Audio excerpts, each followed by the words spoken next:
Hey everybody, Kathy here from Santa Maria Designs. How is everybody tonight? We're just checking our stream feed here, making sure we're good. All right, we're good. So tonight, what I have for you guys, okay, here we go. We're getting a little bit of spinning on our feed. Oh, we should be good. So sorry about that. So welcome everybody. I put in the chat here just, you know, hey, if you're on, let me know where you're from, or are you, you know, beginner at sewing. So what I figured we'd talk about tonight is maybe just the 5 tips that I have. These are my tips. Your tips could be something completely different. So just maybe 5 tips that I would say I would give someone who is thinking about just starting out, or maybe is already on their way to starting out but is still kind of just trying to figure things out. So I guess the number 1, maybe we'll work backwards. We'll work from 5 down to 1, okay? Number 5, so we'll go, I think the number of importance would be at 1, so we'll go backwards. Schedule yourself some time to practice what you think you want to do first.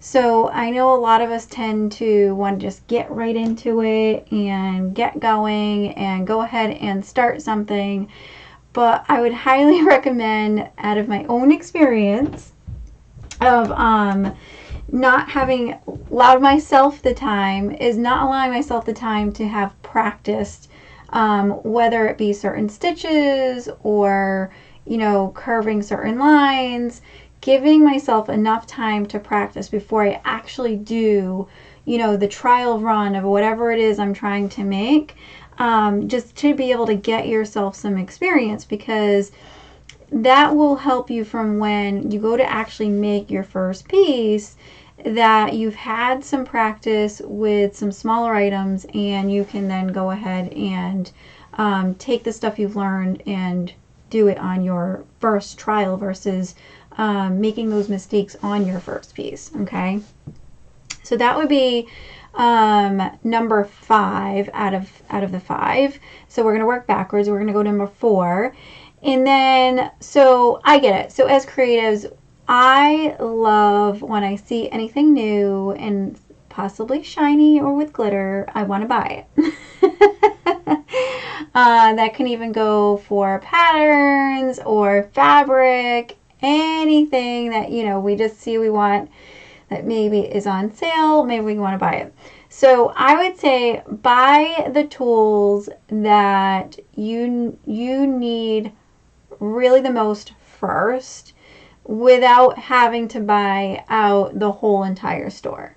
So you don't need every single tool to start off with, especially if you've, you know, picked one project for now and you're going to go ahead and start with that project. But just make sure you're buying the right tools for whatever project it is that you're going to start off with, you know. And I think some of the more helpful tools are definitely going to be like fabric scissors, really good pair of those, or even a rotary blade, because if you're going to be cutting a lot of straight lines, those are great. So the basics, yes, get the basics of what you think you need, but you know, you don't always need fancy tools to start off with, to help keep your budget in line with whatever it is that you have set, okay? So you don't need absolutely everything under the sun to make your project work first, and try and stick to what your budget is. And then as you grow, you can continue to expand on your tool inventory, or, you know, anything that you have on hand, okay? So then I would say that's number 4. And number 3, I would say, is narrow down what your first project is going to be that you want to try and make. So it can be anything from a quilt to an apron to a, you know, a table runner, or maybe you want to start off right away with clothes, you know. So I would say number 3 for sure is narrow down what your first project will be. So maybe you went and bought a whole ton of patterns because they were on sale. Well, pick that one pattern that you feel like it speaks to you the best. That's what you want to start with, and start there. And maybe it's you take pieces of that pattern and practice with those. And I'm really sorry if for some reason the video keeps stalling, but it will eventually work, I hope. I'm not really sure what's going on, but let's just keep going.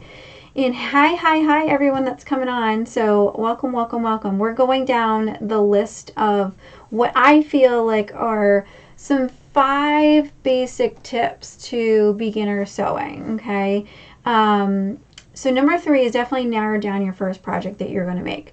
And that being said is because I think if you're looking inside my head, I have this project I want to do, I have that project I want to do, and I have, you know, 5 other projects, you know, going on in my head. So I always want to try and narrow down. For me, I have to write everything out that I want to do, and then I have to pick. So that way I don't lose sight of the things that I want to do, because if I don't write it down, I forget. But I definitely write it down, and then I start with whatever speaks to me the first that I want to do. And then I go from there. So I don't lose sight of what I'm going to do down the road. I take inventory of what I want to do for those projects, and then I can at least move forward with one of them. Okay. Hi everybody. So come on in. If you guys can let me know if it's freezing up for you, just let me know, because just getting some spinning action on my end, but I'm not really sure if that's the feed or if it's YouTube tonight, but that's okay. So we're going to move on to number 2, and we're not going to be on here long tonight. This is really just 5 tips that I want to do tonight for beginner sewers, and this is just my 5 tips, and I still consider myself a beginner. You know, I'm still learning. I think we're all always going to be learning. I don't think there is someone that has mastered absolutely everything, that knows everything under the sun, and that's for everything in this world. So number 2. Oh, perfect. Thank you, Anne.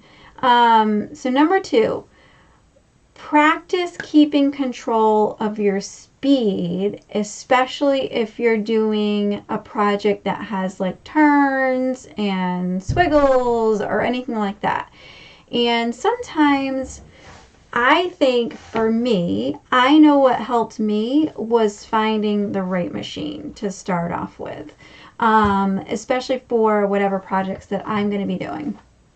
So for me, my favorite thing to do right now is sew wreath attachments, okay? So we have like a little bit of those right behind me that you could see. I kind of didn't really display them 100% the best way, but just wanted to get you guys a sense of what we're talking about. So little wreath attachments like these little guys, okay? So they have a lot of curves, and they have a lot of bending and a lot of squiggles going on, you know? So it's not a lot of just straight lines. So for me, I had to practice keeping control of my machine as I learned to sew, because it's so easy to just press the pedal and get going. But if you just keep going and you're going at the wrong speed, it's almost like if you're driving a car. If you're taking a turn too fast, you can derail. Okay, so you can totally derail off your project. You don't want to have to take your seam ripper and start ripping up seams to go backwards, because that always is really stinky. So just practice keeping control of your speed, especially if you're doing curves and turns in your projects. How do you do that? So take just like a scrap piece of fabric. Even if you only have like a piece of felt, like you can practice on felt. Felt is probably only like, I don't know, 30 cents a little square. And you can cut out little shapes in your felt and just practice stitching on them. You don't have to actually take two pieces to, sew them together, but you can just practice stitching around the curves and getting used to your machine. So really that's what it's about, is you becoming best friends with your machine and knowing, as a best friend, you know its sweet spots and you know the right pressure points to apply to your pedal for your sewing, and the best ways that you want to hold your fabric underneath your needle and things like that, whatever makes more sense for you and a comfort level. Okay, so I would say number 2 for us here is definitely practice keeping control of your speed and learning how to best make your turns and things with whatever machine setup that you have. Okay, definitely use scrap fabric. So we always wonder, what are we going to use this scrap for? Scrap is perfect for doing that. You can get those fat quarters at like Walmart and things for $1. You can practice all day long sewing two pieces together, because all you have to do is fold it in half, and you can cut shapes and do things like that. So number 1 tip that we would have for beginner sewers, for sure, I think has definitely made a huge difference for me in my learning how to sew, is do your research on which machine, I mean sewing machine, so you may not see this one here in front of me, but this sewing machine, do your research on which sewing machine you think would be best for you. Because what might be best for Kathy, okay, it might not be best for Jane Doe. Because maybe Jane Doe is going to be using the machine to sew straight lines, doesn't care, or maybe she's going into making masks all day. Making masks, straight lines, no worries, can go really quick. So what I need is completely different from Jane Doe, because like I said, I'm doing a lot of curves and things like this. So like this is our penguin here. So it had a lot of curves and a lot of stitching and a lot of different things. So for me, I'm going to tell you, I learned this the hard way, because I got this. This is my first sewing machine technically, okay? So this is the Singer Heavy Duty. Nothing wrong with it. Absolutely works perfect. Works great, but it's not for me. And the reason being is because I have a hard time controlling this machine, because it's faster.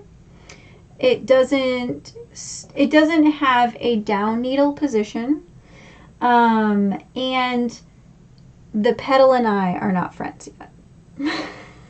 Okay, so when the pedal and I are not friends yet, that means my fabric is not going to be happy. My stitching is not going to be happy. And I'm not going to be happy because I can't get it straight. So this machine I've tucked away for another day. So this is what we do. I've tucked this away for another day, when maybe down the road I can transition into that machine for different projects. For right now, I did my research though, and I said, I'm looking for a machine that I can definitely put my needle in the down position. Why? Because I do have a lot of those tricky curves. So it helps to be able to turn my material with actually pushing the pressure foot up. And it helps me keep a hold of my project. So, and then the second thing I really was looking for actually was a variation in the stitching. I wanted to be able to do stitching that was different, but not get an embroidery machine. We weren't there yet. So I thought this, for me, was the best that I could do right now, and it might change down the road again. So this one here, this one here is the Singer Patchwork, and you would think like Gee, Kathy, are you quilting? No, I'm not. I'm totally not quilting. Not quilting. But this does 1,001 things. And I know a lot of people love the Brother, and that's awesome. And more power to whatever one you decide and choose to do, it has to fit you. I don't poo-poo any brand or anything. And there are definitely brothers that do the same thing out there. So you just have to find the one that fits you. So this one worked the best for me, and I love it because it has a speed control right here, so that if you're definitely a beginner, you can put every single stitch that you do at the lowest speed and not worry that you're going to go off and running if your foot goes too heavy for some reason. And then here is where I control the stitch patterns, okay? And I can change the width and everything. Right here is my, lock on my stitching. And here is where I control my needle position on the up and down. And then this is a start stop that I don't even use that because I just always have it plugged in. This is you can use this in case you don't have it plugged in for a little bit, but we just generally have it plugged in. So, and this actually has an extension panel that it's separate, but you can have an extension panel here because it is really known for a quilting machine, so that if you had a large piece of fabric on here, you could actually keep it all balanced on the same level. So for me, this was the best bet that I could do right now for what I'm working on. So how did I find this? I definitely did my research on YouTube, watched a bunch of different sewing people. So, a lot of them have brothers, a lot of them. And a lot of my friends have brothers. And then I saw this one actually in the store, and I really liked it because of all the different stitch options, and it was on sale. Let's be honest, it was on sale. So I did my research into this machine, and it really came in comparable to others that I was looking at and other models. So I said, you know what? Why not? It's on sale. It looks like it has all the components that I think I would want, and let's try it out. And what really sold me was the fact that I could control the speed without having to worry about controlling the speed of my foot for the pedal. Okay, so to the right, it's going to go as fast as the machine will possibly go, pedal to the metal.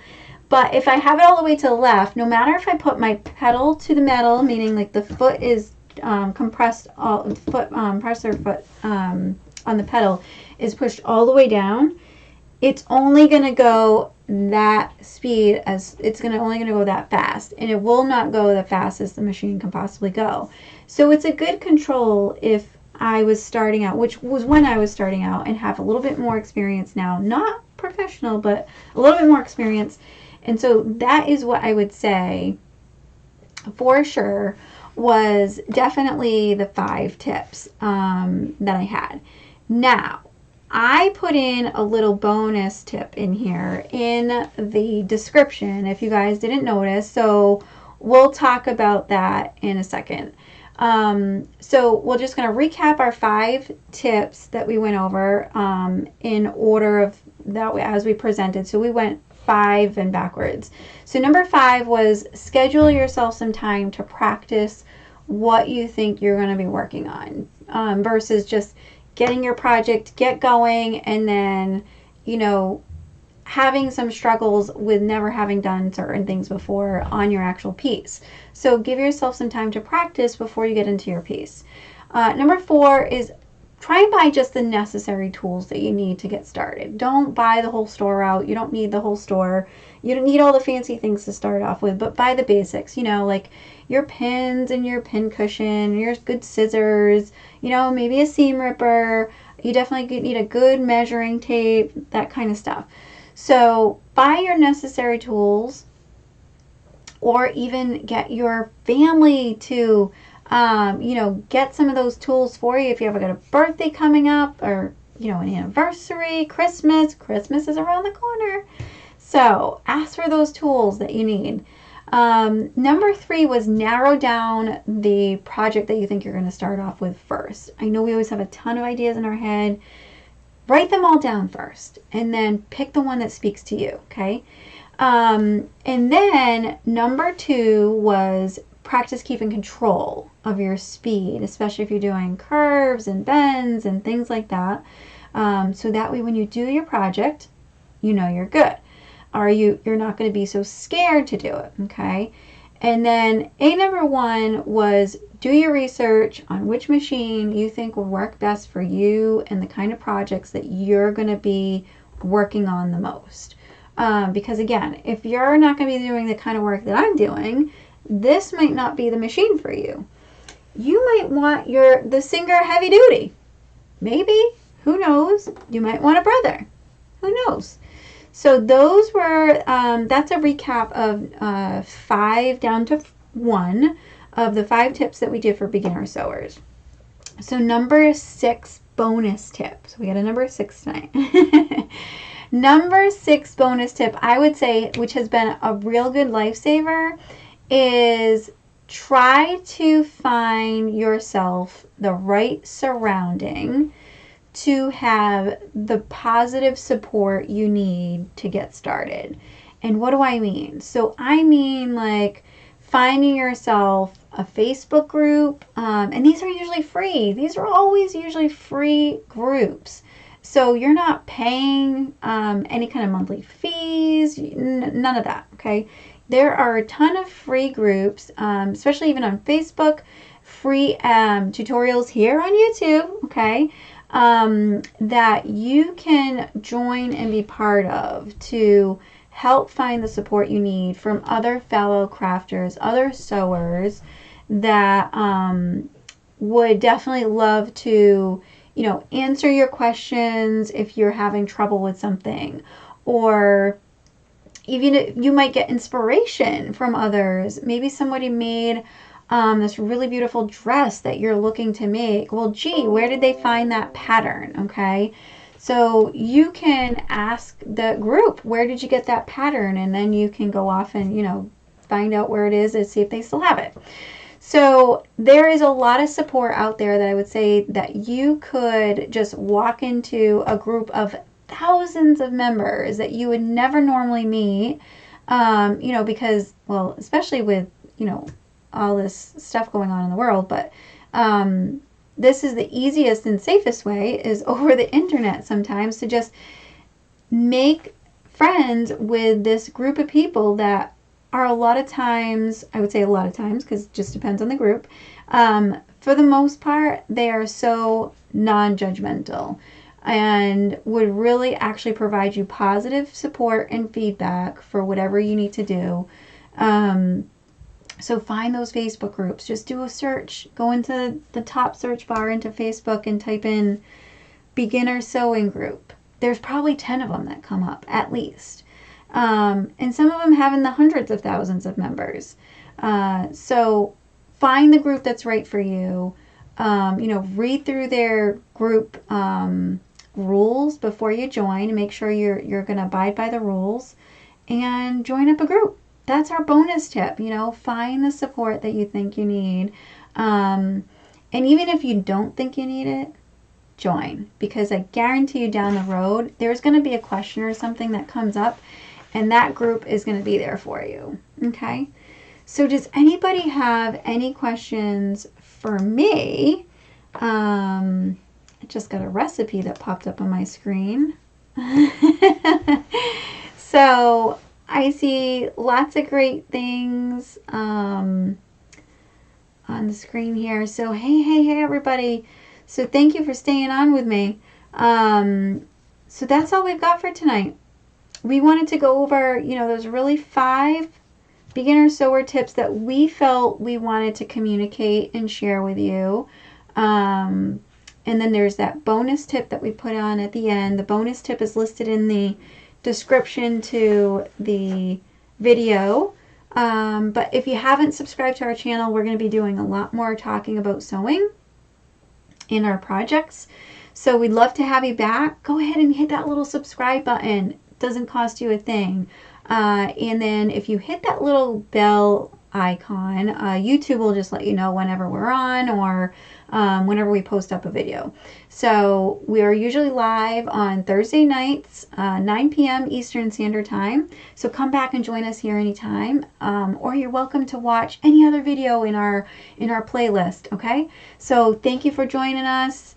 Oh, you're welcome. You're welcome. So thanks for joining us. I hope you come back, and we'll be back another day with some great sewing talk. All right. Talk to you soon, guys. Bye.